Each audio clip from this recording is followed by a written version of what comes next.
नमस्कार मित्रांनो. तर काल एक कोल्हापुरातून एक मन हळहळून टाकणारी बातमी एक आली. ती म्हणजे नांदणी मंत्रातील हत्तीबाबत. तर या संदर्भात आपल्याशी बोलण्यासाठी श्री भूषण वाळके सर आहेत. तसंच त्यांच्यासोबत श्री भरत पाटील सर आहेत. तर आपण त्यांच्याशी मुलाखत घेणार आहे या सर्व घटनेसंदर्भात. तर नमस्कार सर. आपण या घटनेबद्दल काय सांगू शकाल व तुम्ही थोडक्यात तुमची स्वतःची एक थोडीशी ओळख करून द्या आमच्या प्रेक्षकांना. नमस्कार. मी भूषण वाके, जैन युवा मंच महाराष्ट्र राज्याचा अध्यक्ष. आमचे मित्र भरत पाटील सर, जैन युवा मंच महाराष्ट्र राज्याचे राज्य सचिव. प्रथमतः मी जी काल घटना नांदणी या गावी घडली त्याबद्दल राज्य शासन, केंद्र शासन तसेच घटना घडवणारे हे अंबानी ज्यांनी देश विकत घेण्याचा प्रयत्न केलेला आहे यांची निषेध व्यक्त करतो. या सगळ्यांचा घडलेली घटना अशी आहे की नांदणी गावात खूप वर्षापासून म्हणजे जवळजवळ 1500-1600 वर्षापासून जैन मठामध्ये हत्ती सांभाळण्याची एक प्रथा चालू आहे. आजपर्यंत इतके आमचे मठाधिपती झाले, त्यांच्या मार्फत अजून अनेक हत्ती या गावामध्ये आलेले आहेत. जवळजवळ 30 ते 35 वर्ष झालं ही जी आमची हत्ती होती ती तिथे वास्तव्यास होती. काल वनतारा वनतारावाल्यांनी त्या हत्तीला तिथून नेऊन वनतारामध्ये तिचं पुनर्वसन करण्याचं ठरवलं. हा काय आहे वनतारा काय आहे? वनतारा हे अंबानींचं वैयक्तिक फॉरेस्ट त्यांनी तयार केलेलं आहे गुजरातमध्ये. आणि तिथे हत्तींचे सांभाळ करणं किंवा वन्य प्राण्यांचा सांभाळ करणं हा त्यांचा हेतू आहे. हेतू हा फक्त त्यांनी दाखवलाय, पण त्याच्या मागे त्यांचा हेतू आहे की ह्याच्या मार्फत पैसा कमवण्याचा.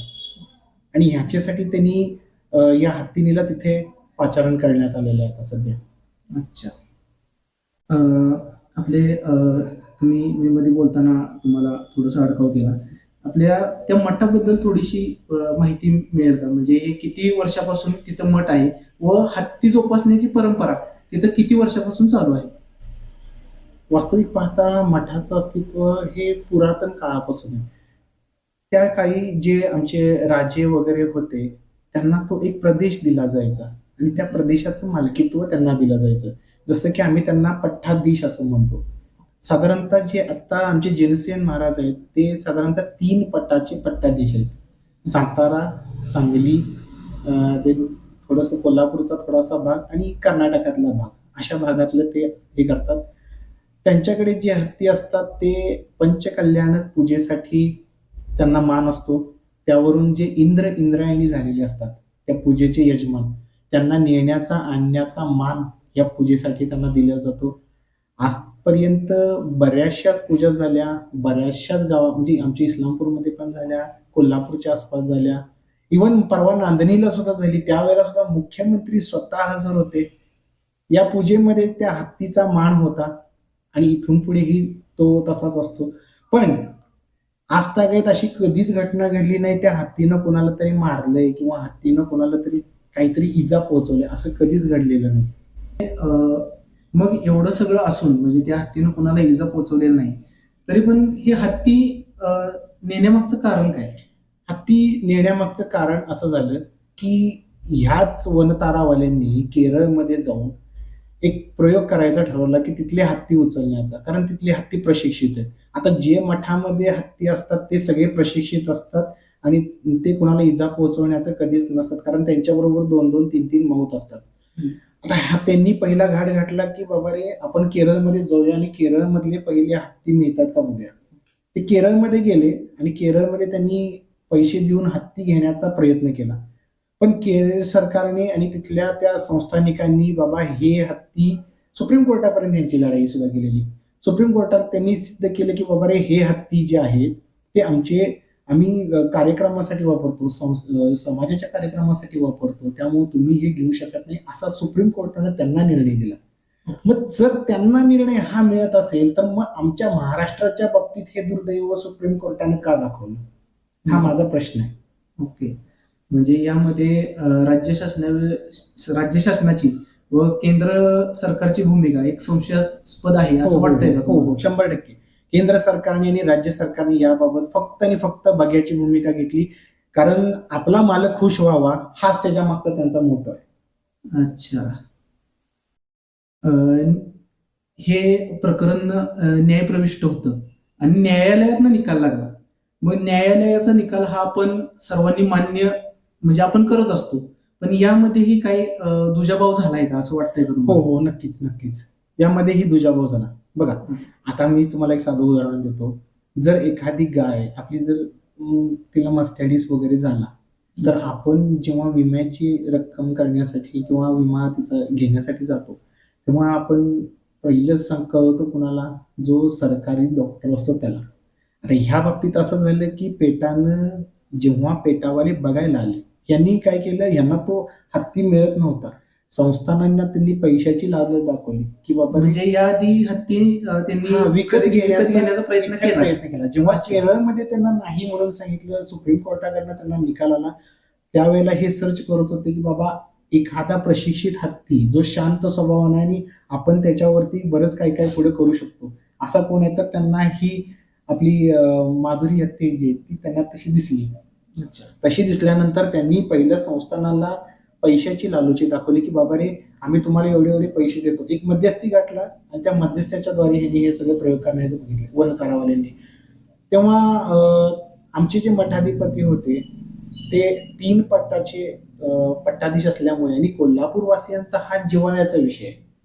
एखादा हत्ती आपण असा नाही देऊ शकत हे त्यांनी तिथे स्पष्ट सांगितलं की बाबा रे, आम्ही हत्ती देणार आणि हा आमच्या समाजाचा विषय आहे आणि आमच्या जिव्हाळ्याचा विषय आहे, कोल्हापूरकरांच्या जिव्हाळ्याचा विषय आहे यासाठी. आणि त्यांनी परत काय केलं की पेटावाल्यांना तिथं पाचारण केलं. आता पेटा ही संस्था अशी आहे की मोजते नोटा आणि बोलते खोटं, हे अच्छा. सगळं जग जाहीर झालेलं आहे.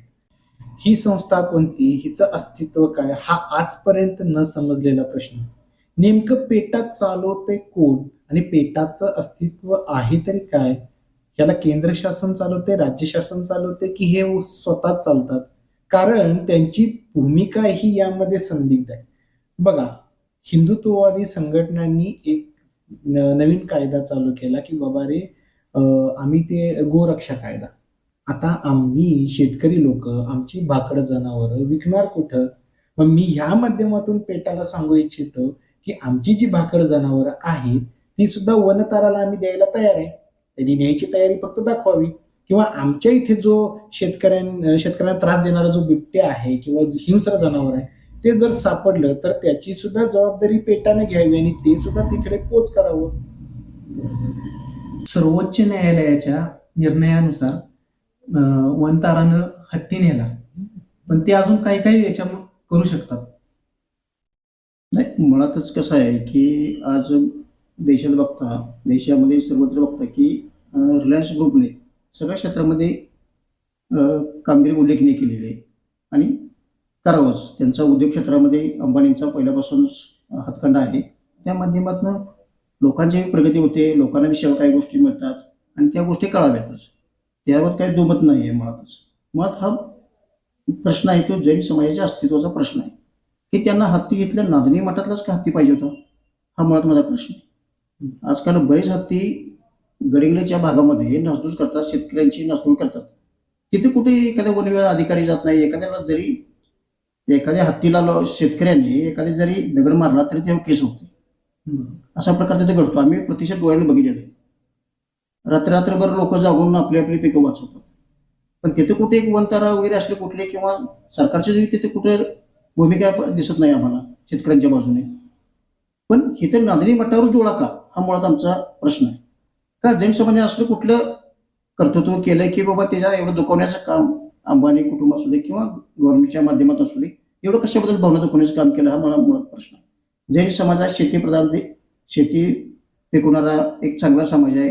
उत्कृष्ट प्रकारे शेती पिकवणार, कुणाच्याही दारात न जाता आपलं मिळेल त्या रोजीरोटीमध्ये राहणारा माणूस आहे.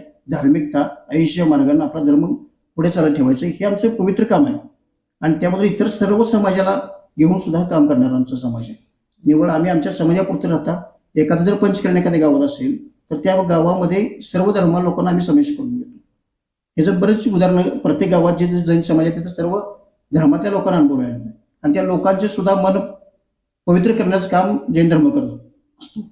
धर्माच्या माध्यमात असू दे, महाराजांच्या माध्यमातून असू दे, ह्या सगळ्या गोष्टी होत असतात. मग एवढं सगळं व्यवस्थित चाललं असताना जैन धर्माच्या हातीबाबतीत एवढ्या 743 क्षेत्र गाव आहेत, त्यांची सगळी आस्था त्या मठावरती आहे. मग एवढा त्याच्यावर डोळा गव्हर्नमेंटचा कशाबद्दल, हाच हत्ती पाहिजे का, हा आमचा मुळात प्रश्न आहे. आणि एवढ्या मोठ्या जर देशामध्ये एकच हत्ती यांना पाहिजे असतो आणि एवढ्या मोठ्या लोकांची मुलं दुखवून, तर हे कदापि सहन होणार नाही. जैन समाज 80च्या माध्यमातून चालणारा समाज असला तरी त्याला पार्श्वभूमी बघता हिंसेची सुद्धा पार्श्वभूमी करायला तयार आहे. जशी परिस्थिती उद्भवेल तशी जैन समाज उत्तर देत जाईल. कारण मुळातच आमचा धर्म आहे. आम्ही शहाजीराजांच्या बरोबर सुद्धा जैन धर्माचे संबंध होते पूर्वीच्या काळात. ते काही लोकांना माहीत नाहीत जैन समाजातल्या. एवढी आमची म्हणजे छत्रपती शिवाजी महाराजांनी सांगितले की धर्मासाठी झुंजावे, धर्मासाठी मरावे. तोच मंत्र आम्हाला सुद्धा लागू होते. संभाजी महाराजांच्या बटाळ्यांमध्ये सुद्धा आमचे जैनाचे 4 सेनापती होते. हे आमचा दावा आहे आणि होतेच. आणि ते प्रामाणिक स्वराज्यासाठी काम करत होते. आज शिवाजी महाराज होते त्या काळात आमची जैन समाजाची मंदिरं सुद्धा त्यांनी वाचवायचं काम केलं. आम्ही त्यांना प्रथम वंदनच करत असतोय. कुठल्याही आमचे पंचकरण असू दे किंवा कुठल्या धार्मिक विधी असू दे, आम्ही ह्या गोष्टी पाळत असतोय नेहमी. असं असताना सुद्धा आमचा हत्ती इथून घेऊन जाणं आणि त्याच्या एवढ्या सर्व लोकांच्या भावना दाखवून हा फार मोठा गंभीरतेचा विषय आहे. आणि शासनानं, केंद्र सरकारनं, मंत्र्यांनी ज्यांना ज्या लोकांचे अंबानी प्रेम जास्त आहे त्या लोकांनी सुद्धा जर पूर्ण विचार करावा आणि समाजाबद्दलची जी आस्था निर्माण झालेली आहे त्या हत्तीबद्दलची, तो त्या माध्यमातून थोडासा का होईना त्याचा एक पाठपुरावा करून ज्या पद्धतीनं नांदेड मठामध्ये पूर्वज ज्या गोष्टी होत्या हत्तीबाबत असतील किंवा अन्य कुठल्या बाबी चालत असतील त्याच्यावर थोडासा विचार करून सरकारनं गंभीर लवकरात लवकर त्याचा तोडगा काढावा. समाज माध्यमांवर असा स्टेटस फिरत आहे की रिलायन्स ग्रुपकडून मोठ्या प्रमाणात देवळांना देणगी दिली जाते किंवा आता कुंभमेळा झाला तर त्या कुंभमेळ्यामध्ये त्यांनी दररोज कमीत कमी 1 ते 2 लाख भाविकांना त्यांनी जेवण दिले. किंवा आता एक रथोत्सव झाला तर त्यामध्ये त्यांनी चांगल्या प्रकारे काम केले. पण यातनं असं पण लक्षात येते म्हणजे जनभावना अशी व्हायला लागली की हे भविष्यात मंदिरं वगैरे चालवायला घेतील का, तर हे तुम्हाला वाटतंय का? नक्कीच नक्कीच. कारण काय आहे, जर एखाद्या हत्तीसाठी ते जर एवढ्या थराला जात असतील, आता या हत्तीसाठी जेव्हा आमची पंचकल्याण महोत्सव तिथं झाला नांदेडमध्ये, तेव्हा स्वतः मुख्यमंत्री हजर होते. मुख्यमंत्र्यांनी त्यावेळेला बघितलं. मग पेटाने हा कारण कसं लावलं की त्या हत्तीला साखळीनं बघ, अरे हत्ती आहे तो, ते काय गावचं कुत्रं आहे का त्याला पट्ट्यानं बांधावं? हत्तीला आपण साखळीनंच बांधणार. पण तो कधी बांधला जातो? जेव्हा तो रेस्ट मध्ये असतो तेव्हा. का तर तो इकडे तिकडे जाऊ नये म्हणून तेवढ्या पुरतच बांधतो. पण तो गावात सेरसपाटा मारत असतो ना रोज, हे बघायला पेटावाले नव्हते. जेव्हा तुमचे मुख्यमंत्री महाराष्ट्राचे तिथे आले तेव्हा त्यांनी सगळं बघितलं. त्यांना त्या हत्तीवरती कधी जखम दिसली नाही. मग हे पेटालाच कुठनं दिसलं? आणि राहिला विषय हा अंबानींचा. अंबानी भविष्यात जे जे मोठी मंदिरं आहेत ते चालवायला घेऊ शकतात या सरकारकडून. कारण सरकारच त्यांचं आहे, केंद्र सरकार त्यांचं, राज्य सरकार त्यांचं. आणि आम्हाला त्याच्यामध्ये दुमत करण्याचा काही अर्थच नाही. कारण राज्य सरकार हे असं आहे की हिटलरशाही चालवते. हम करेसो कायदा इथं चालू आहे भारतात आणि आपल्या महाराष्ट्रात पण. त्यामुळं भले ते पुढे जाऊन मंदिरं जरी दिली तरी सुद्धा आम्हाला त्याच्यासाठी काहीच वाटणार नाही. पण हा, याच्यावरती आम्ही मात्र कायमस्वरूपी लढा देत राहणार. जसा आज दिलाय तसा त्यावेळेला सुद्धा उभा राहणार. पण त्यावेळेला पण दडपण्याचं काम हे शासन करणार आणि केंद्र सरकार पण करणार, हेही तितकंच खरं आहे. काल हत्ती नेताना तिथं एक जनप्रक्षोभ उभा राहिला, म्हणजे दगडफेक झाली किंवा अडवण्याचा प्रयत्न केला. तर याबाबत आपली भूमिका काय? नक्कीच. जैन समाज हा अहिंसा प्रिय समाज आहे. पण अहिंसा आम्ही किती दिवस सहन करायची? आमचं जे तीर्थक्षेत्र आहे तिथं तुम्ही घालणार, आमचं जे मंदिर आहे त्याला पाडायसाठी तुम्ही पुढे येणार.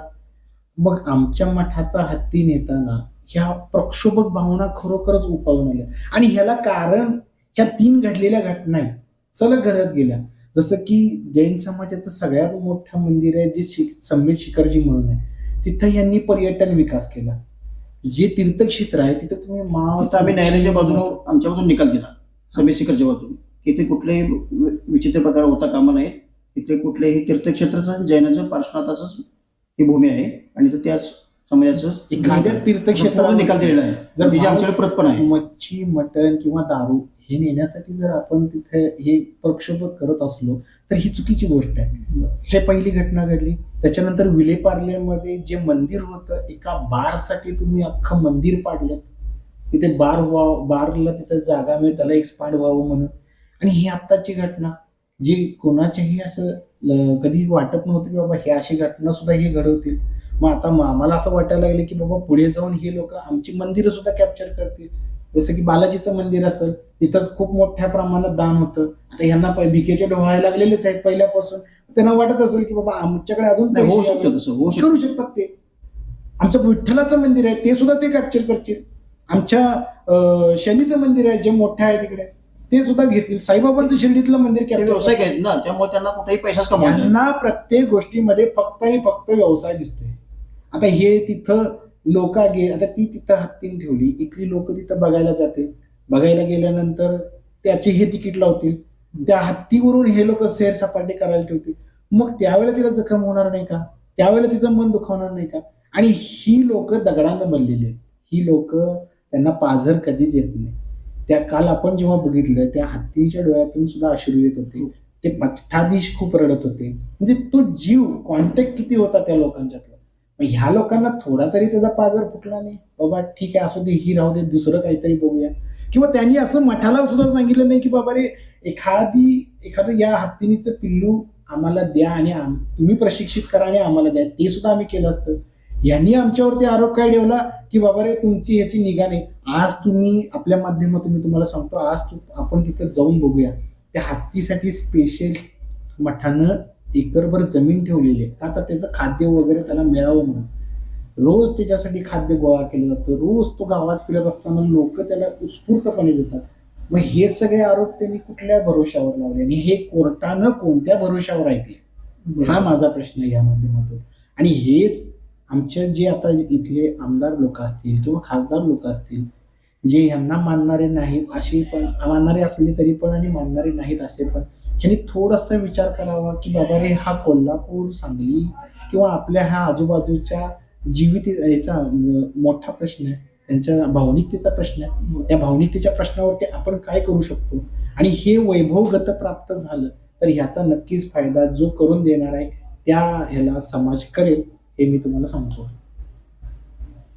हा जो सर्व प्रश्न उभा राहिला आहे याबाबत आपल्या समाजाची म्हणा किंवा सर्वांची पुढील भूमिका काय असणार आहे? नाही, आता कसं आहे की बऱ्यापैकी हा उद्रेक हा 80च्या मार्गाने चालवणार आहे मुळातच. आता जे जिओचे मॉल असतील किंवा रिलायन्सचे ग्रुपचे असतील किंवा जिओचे टावर्स असतील, ह्या गोष्टी आम्ही आता थोडक्यात 80च्या मार्गानेच ह्या गोष्टीवर मात करणार आहे. की जो आमच्या अस्मितावर घाला घालू शकतो त्याला आम्ही का पोसायचं, त्याला का पैसे आम्ही द्यायचे. आमचा जैन समाज हा स्वयंपूर्णच आहे. मुळातच स्वतःच्या हिमतीवर आणि स्वतःच्यावर मंदिर बांधणारा आमचा समाज आहे. आम्ही लाखो लोकांना जेवण घालतो. नांदणीमध्ये जो मोठा महसूल झाला की दिवसाला 1 लाख लोक जेवण होते. हे सगळं जैन समाजातल्या लोकांनी एकमेकाची वर्गणीद्वारेच हे जमा केलेले पैसे आहेत. हे जे शिल्लक असणारे पैसे आहेत. दुधगावमध्ये एक मध्ये कार्यक्रम झाला तर 42 लाखाचा सवाल एका आमच्यात पाटील नावाचे एका शिक्षक होते, त्यांनी तो पकडला. एवढा स्वयंपूर्ण समाज आमचा आणि तो धर्मासाठी ह्या गोष्टी करायला तयार होतो. त्यामुळे कोणाचे असे अंबानी वगैरे यांची काही आम्हाला गरज नाही मत्तीची किंवा काही गोष्टीची. आम्ही त्यांच्या मार्गाला शोध जात नाही. तर त्यांनी हा उद्योग केला. त्यामुळे आमची अस्मिता एवढी की आम्ही त्याला मुळातच आमचा कसं आहे की मठामध्ये की रोजची पूजा होत होती, अर्चा होत होती तिथे पूर्णपणे. त्या माध्यमातून भटारकांचा आज अश्रू त्या मठामध्ये वाहिले. ह्यासारखं दुर्दैवी काही नाही की जो त्यागी माणूस आहे आणि त्यागी माणसाचे अश्रू वाहणे म्हणजे काही गोष्टी अनर्थ होणारच आहे. हे लक्षात ठेवावं अंबानी ग्रुप. आणि त्याचा काही ना काही तर त्यांना त्या माध्यमातून काही गोष्टी त्यांना करणारच आहे आणि त्याचा परिणाम भोगावाच लागणार आहे. यामार्फत आम्ही हाच संदेश देऊ इच्छितो की बाबा रे ती जी आज हत्तीन गेलेली आहे तिकडं, ती परत कशी येईल आणि त्या मठामध्ये तिचं अस्तित्व पुनर्जीवित कसं होईल, यासाठी आमच्या राजकारण्यांनी असेल, आमच्या समाजकारण्यांनी असेल किंवा सगळ्या संस्थांनी असेल, याच्यावरती कार्य केलं पाहिजे. आणि ती हत्तीन आम्हाला त्या मठामध्ये पुनर्प्रस्थापित झालेली पाहिजे. आणि अशा जे काही ह्या वावड्या उठवत आहेत हे लोक की बाबा आम्ही जिंकलो, हे जिंकलो कोणीच नाही. मानवता हरली याच्यामध्ये. तुमची मानवता यामध्ये हरली, जिंकलो कोणीच नाही. कारण त्या हत्तीच्या डोळ्यातले अश्रू जर आपण पुसू शकत नसलो तर मानव म्हणून घेण्याची आपली लायकी नाही असं मी समजतो. तर मित्रांनो, जो कालचा प्रकार झाला तो खूपच निंदनीय होता. तर या संदर्भात आपल्या परखड मत श्री भूषण वाकळे सर व श्री भरत पाटील सर यांनी दिलेलं आहे. तर मी त्यांचे आभार मानतो. नमस्कार. नमस्कार.